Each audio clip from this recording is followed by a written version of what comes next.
Лазар Поптрајков е еден од најистакнатите раководители на Македонската револуционерна организација во Костурскиот револуционерен реон.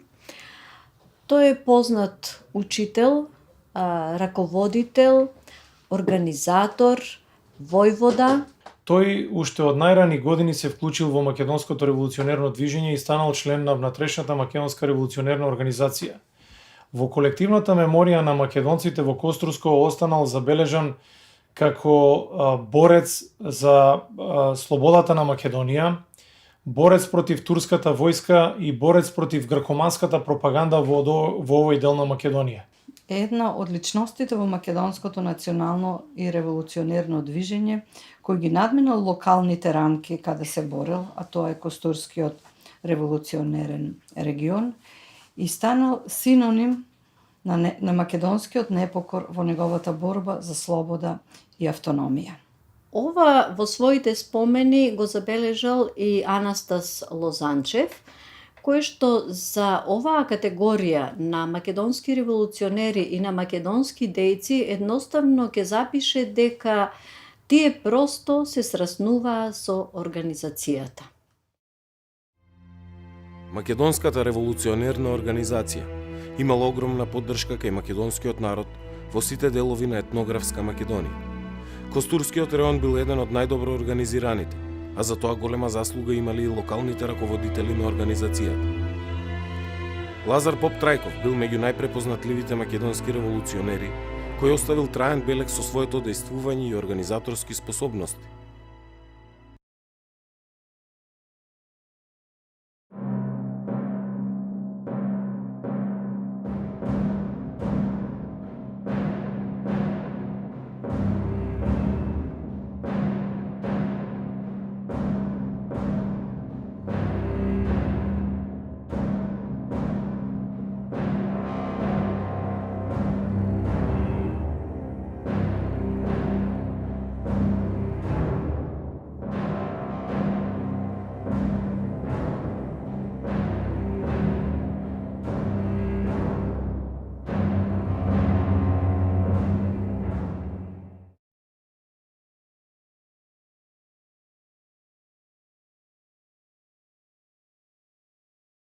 Лазар Поптрајков е роден во 1877 година во селото Дъмбени, Костурско.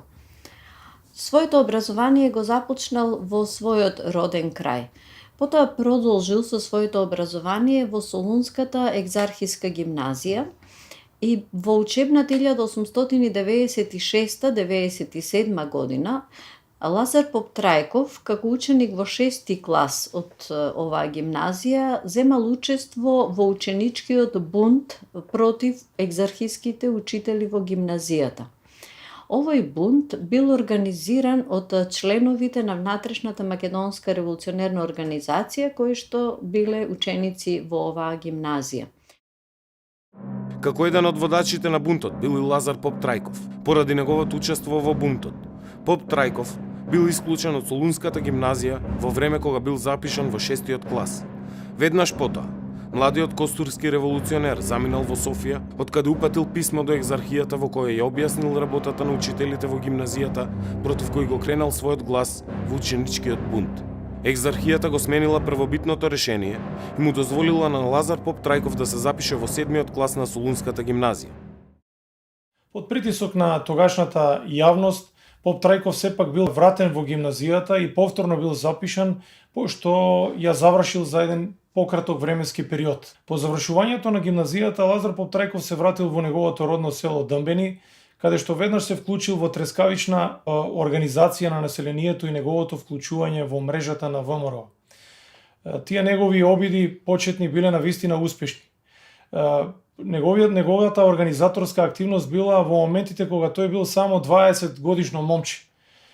Значи, така млад човек да се вклучи со таква трескавична енергија и со таква сериозност во организацијата не останало незабележено и кај населението, но и раководните структури на организацијата. По однос на неговите ставови, по однос на неговите идеи, по однос дури и на неговата заложба за чистотата на македонското револуционерно ослободително движење, тој ќе биде најблизу до неговиот учител Пере Тошев. Како младинец добил задача од страна на раководството на организацијата да подготви и организира ликвидација на некои локални шпиони кои што издавале тајни поврзани со ВМРО.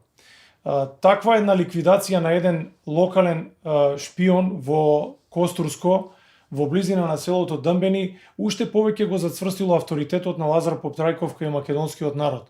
Неговото име со стравопочици изговарало во гркоманските средини и со стравопочици изговарало дури и кај турската власт, иако бил многу млад. Имено, ако се видат анализите на сите предавства и афери кои се случувале во внатрешната македонска револуционерна организација, може да се види дека во Костурско во периодот од 1899 година до 1903 година се случиле 14 големи провали. Не е случајно, бидејќи во овој дел од Македонија, во Костурско, во Леринско, македонскиот народ бил доста поделен на црковен план, на екзархисти и на патриаршисти, односно како што се вика македонци гркомани и македонски бугарофили, бидејќи во овој период македонскиот народ, односно милето се делел според неговата црковна припадност, а не според етничката припадност.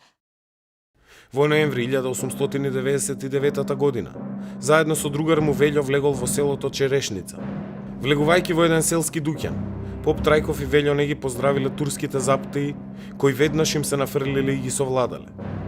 Турците били изненадени, кога при претресот кај македонските револуционери биле пронајдени револвери, а кај Поп Трајков и печат на организацијата, расписки и список на членови на ВМРО во костурските села. Револуционерите биле однесени во затворот во Клисура.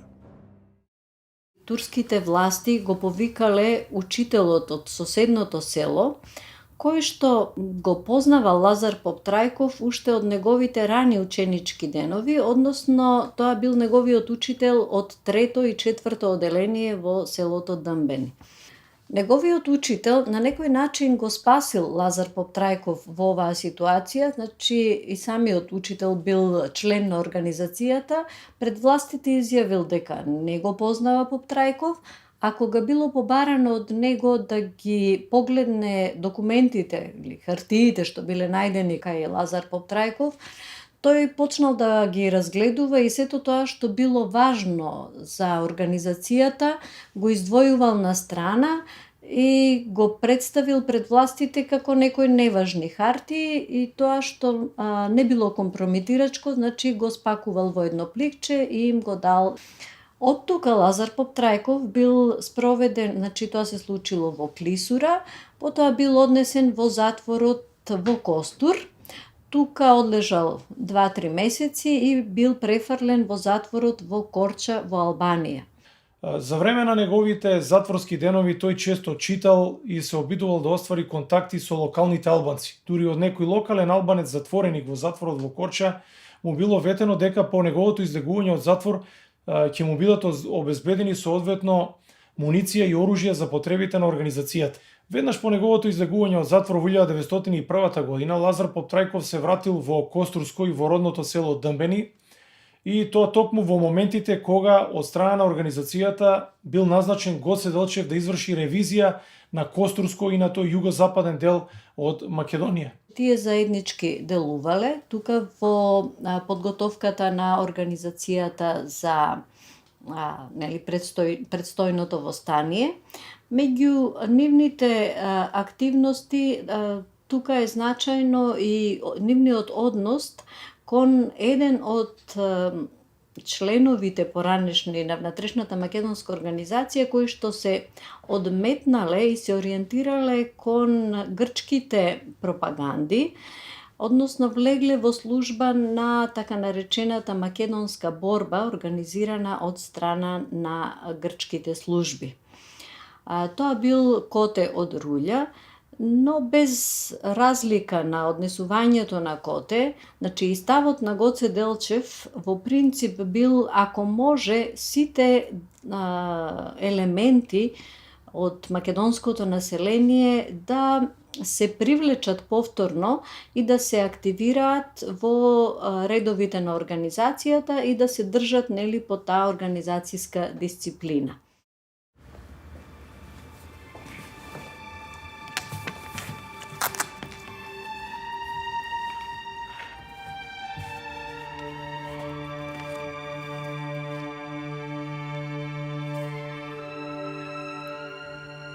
Во дневникот на Васил Чекаларов се споменуваат неколку податоци за разговорите со Коте, во кои посредувал и Лазар Поп Трајков во април 1902 година.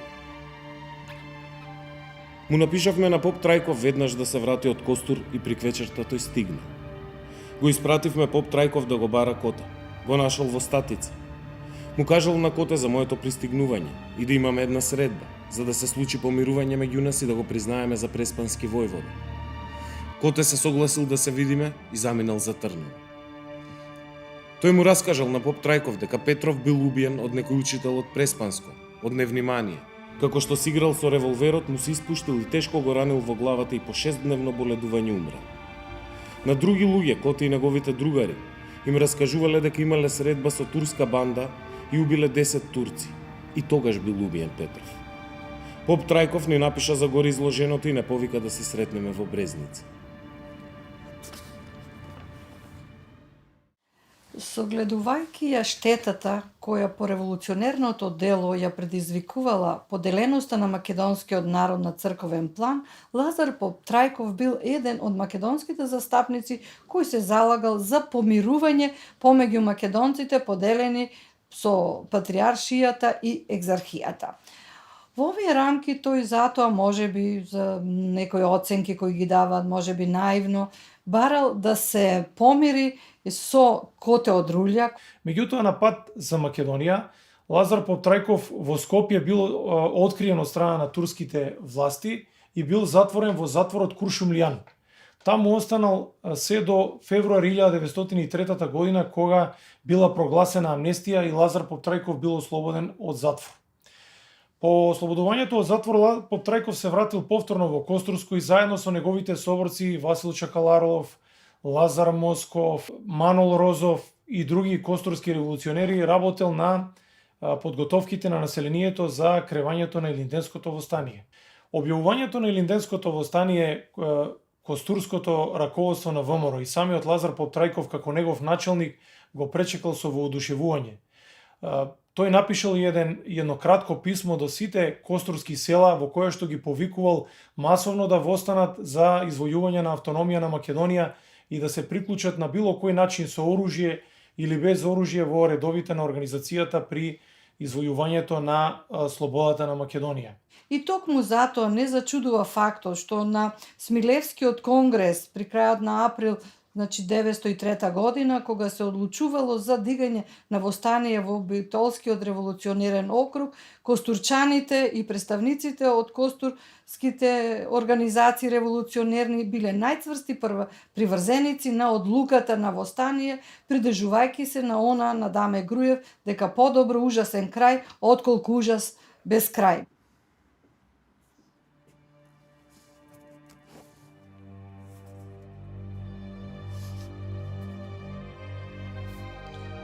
Лазар Поп Трајков составил еден краток повик од името на костурското реонско раководство, кое куририте го разнеле во околните села.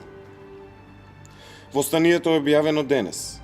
Македонија е во отворена борба со тиранинот. Од Тадевич борбата почна денес утрото. Ги каниме сите што можат да носат оружје според направениот ред, да влезат во редовите на борците. Да живее автономна Македонија. Да живеат борците.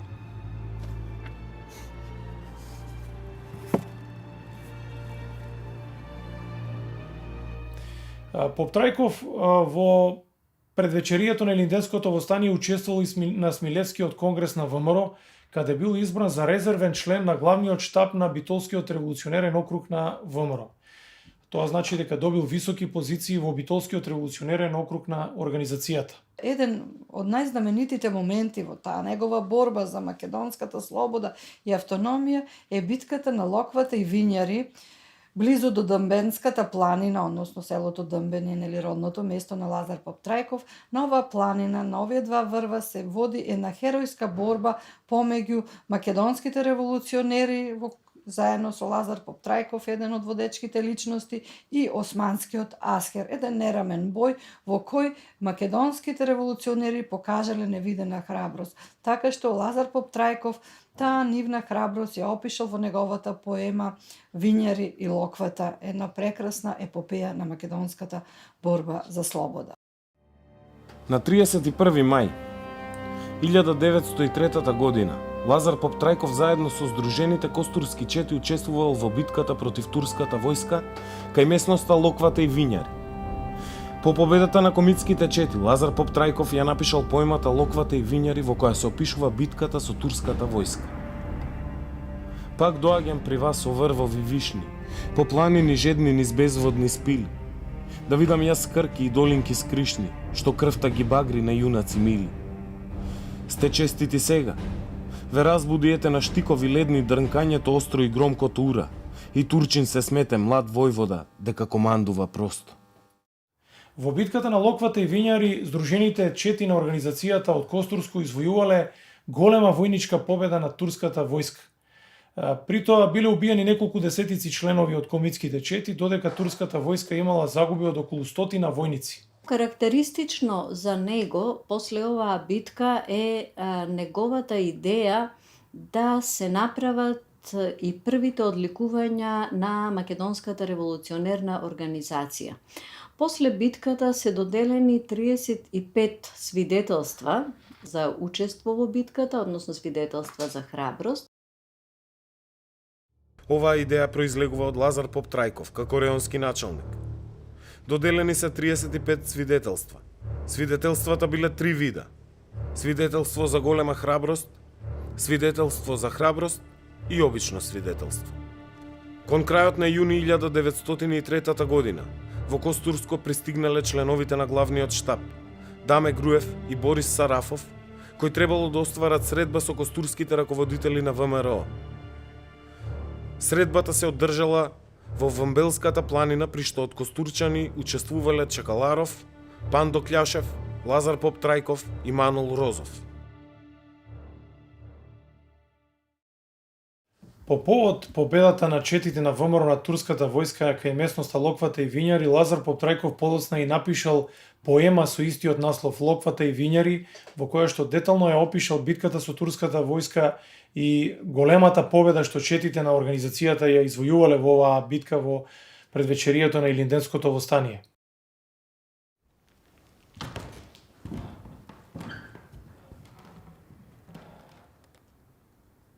Да останат вечно спомените тешки. За војвода тука што остави снага. За чета што тука во часови жешки бој водеше страшен за слобода. Поемата Локвата и Винјари е едно потресно сведоштво за чинот на еден роден поет што напишал всушност само едно сведоштво за тие трагични настани на капиталната година на Македонската револуција 1903 година. И не е случајно што професорот Конески ја препеа таа песна изворно пишувана на бугарски јазик, бидејќи тој беше ученик во Солунската гимназија Свети Кирил и Методи. Блазеси ви велам, вамприсо и ладни, што чувте кај грми на пушките екот. 5 векови гласат премрежиња страдни, вик јуначки сега прогласува векот.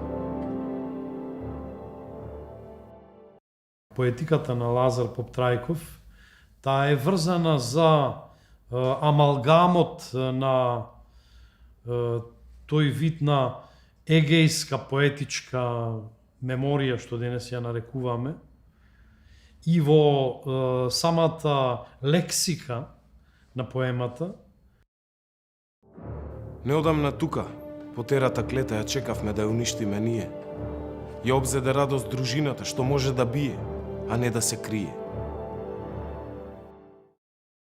споредбата на Конески околу прашањето на Прличев и можеби крвава кошула од Рајко Жинзифов, со оваа поема се доживува на некој начин една вистинска историско-поетичка круна на тие четворо стишија во кои што се огледува значи описот на полето на масакрот и се антиципира неговата смрт. Не станат уште од нокините сништа. Јуначката чета во раните зори. Пред сонце да пекне рој куршуми пиштат и пукот ги стресе високите гори.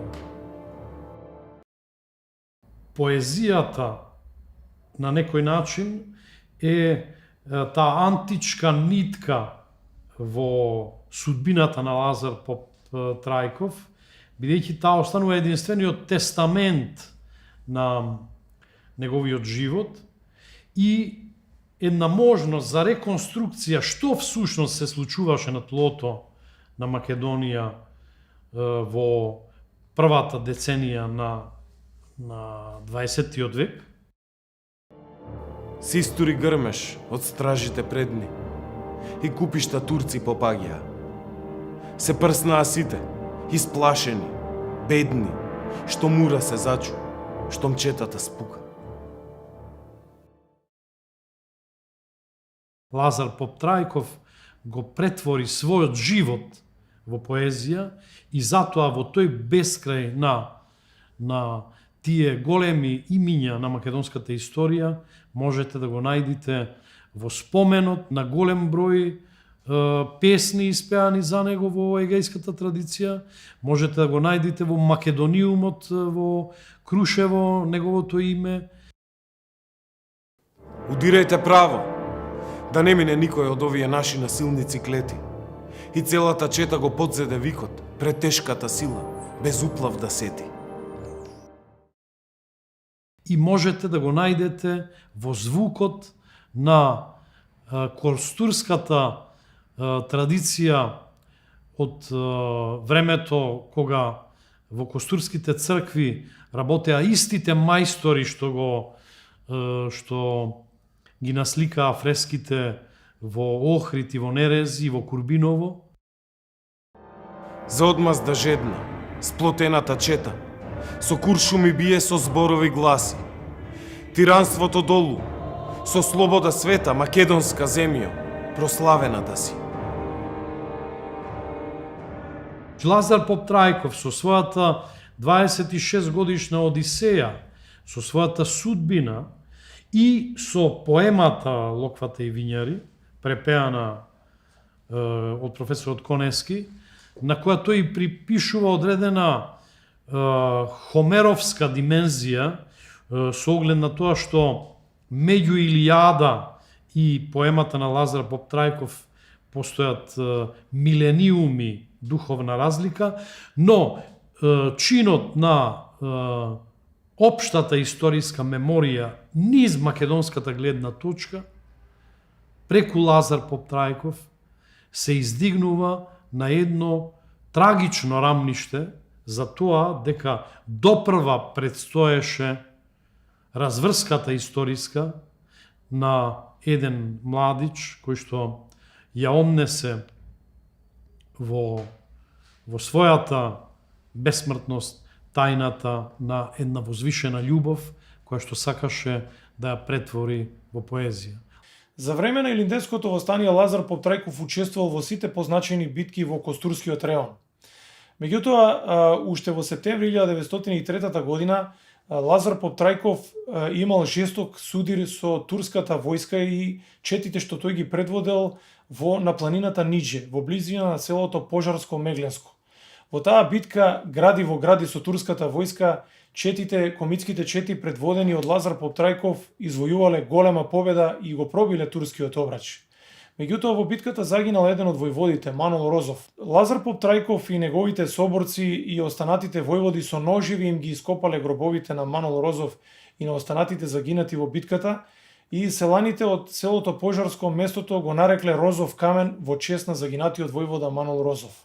По завршувањето на првите востанички дејствија во Костурско, Здружените чети од Костурскиот револуционерен реон, предводени од Лазар Поптрајков и војводата Иван Попов, значи тие воделе некаде околу 120 востаници заедно со нив, продолжиле да се движат во правец на Мариовско.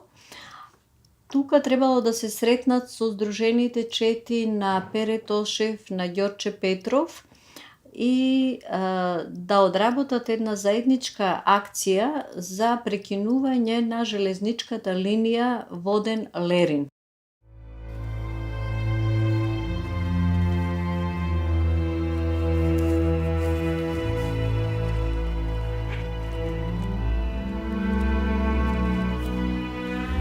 Лазар Поптрајков и Иван Попов со востаниците тргнале кон Прилепско-Мариовскиот крај. Еве како Ѓорче Петров во неговите спомени ги опишува костурските борци.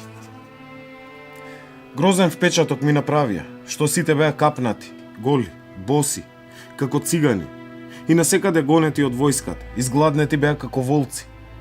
Од 300-400 души што тргнале од Костурско беа останале до 130 души, а другите се одделувале на групи и си оделе во своите родни места. Но спрема прилепските четници предизвикаа восхитеност во нас. Споредувањето беше што тие беа херои спрема нашиве баби. Еланот во нив не беше убиен.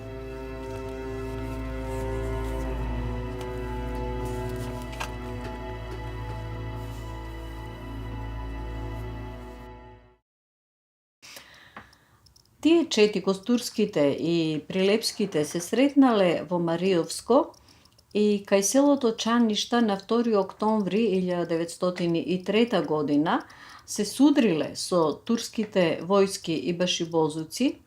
Во близина на селото Чаниште била водена жестока битка и во таа битка Лазар Поптрајков бил ранет во пределот на устата, при што еден временски период дури не можел да зборува заради тежината на прострелните рани.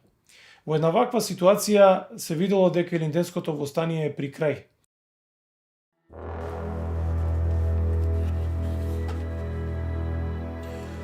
Борис Сарафов го повикал Поптрајков поради тежината на раните да се повлече со него кон Бугарија. Затоа што не можел да зборува, Поптрајков му напишал само една реченица на Борис Сарафов. Не, мене ме чека пат. Ке се вратам таму од каде што тргнав. Ке отидам да го видам ужасот во Костурско. Ке се вратам кај своите. Овие зборови ја символизираат решеноста на Поптрајков да ја продолжи борбата до самиот крај. Тој бил еден од ретките раководители на организацијата, кој во услови на војнички пораз и деморализација поради неуспешниот крај на востанието, не донел одлука да ја напушти Македонија, туку останал да ја дели судбината со својот народ. При враќањето кон Костурско се сретнал со главнината на востаничките сили предводени од Борис Сарафов, кои што имале веќе за цел да се повлечат кон Бугарија. Сарафов од позиција на член на главниот штаб му соопштил на Поптрајков дека востанието веќе престанало, била издадена наредба за разоружување на четите.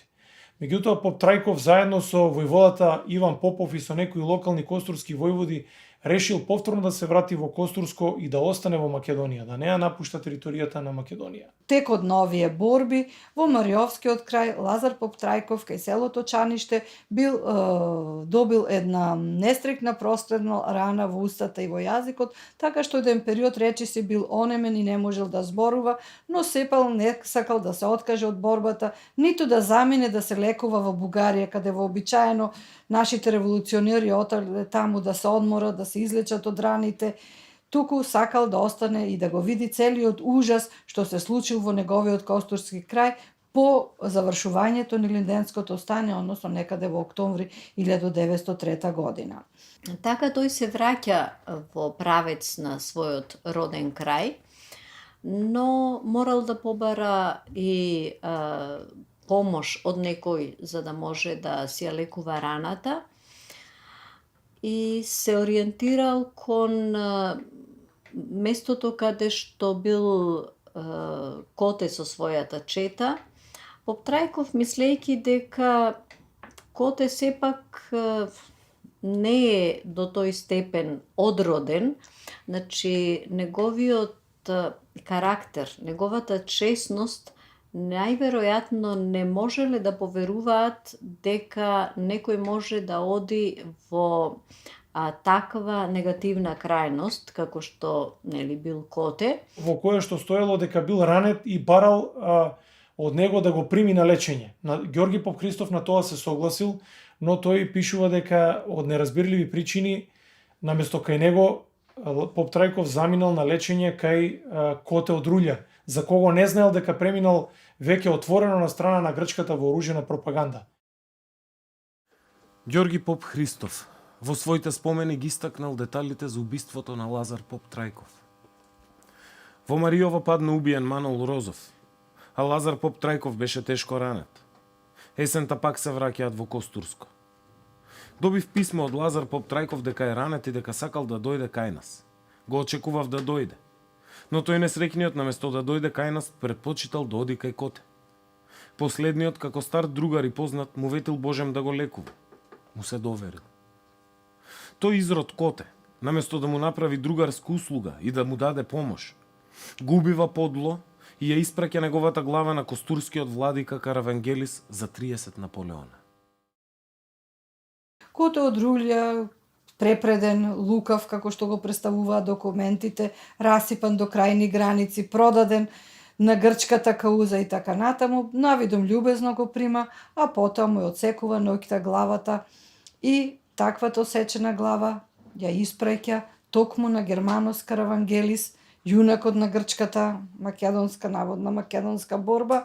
За таквото злосторство Коте од Рулја добил 30 златни Наполеони.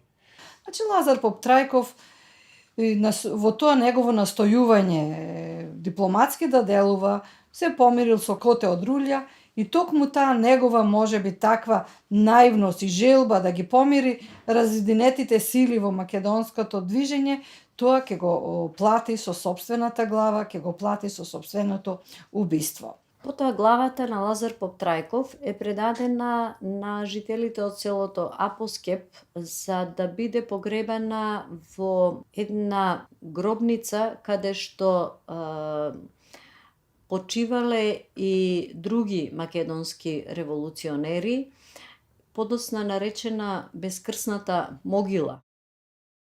Маченичката смрт на македонскиот револуционер Лазар Поп Трајков останала трајно врежана и во колективната свест на македонците од Костурско, кои испеале многу песни за тој настан, но и раскажувале преданија од колено на колено за тоа како тој го положил својот живот за идејата за создавање на слободна македонска држава, заради неговиот благ и добродушен глас, како и заради репутацијата како борец против неправдата. Поп Трајков се здобил со голема популарност кај населението и народот го овековечува неговиот спомен во народната песна «Зошто плачиш, зошто жалиш».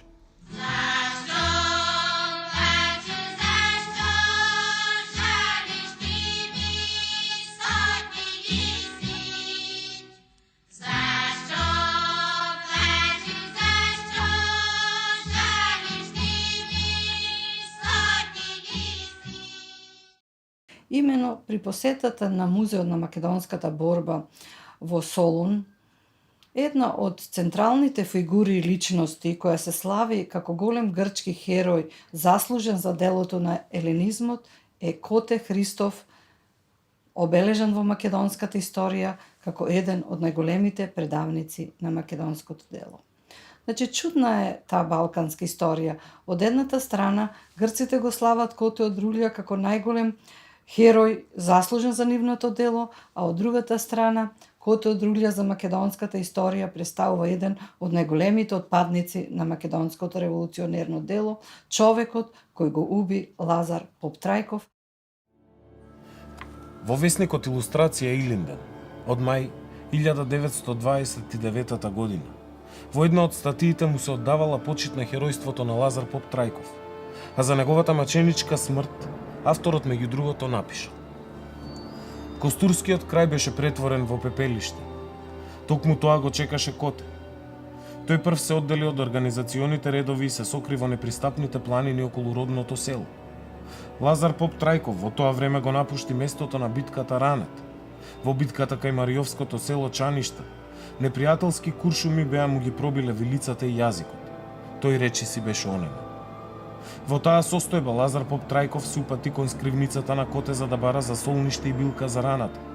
Коте го прими радосно, но наместо да му даде билка за раната, тој со својата разбойничка пала му ја одсече целата глава.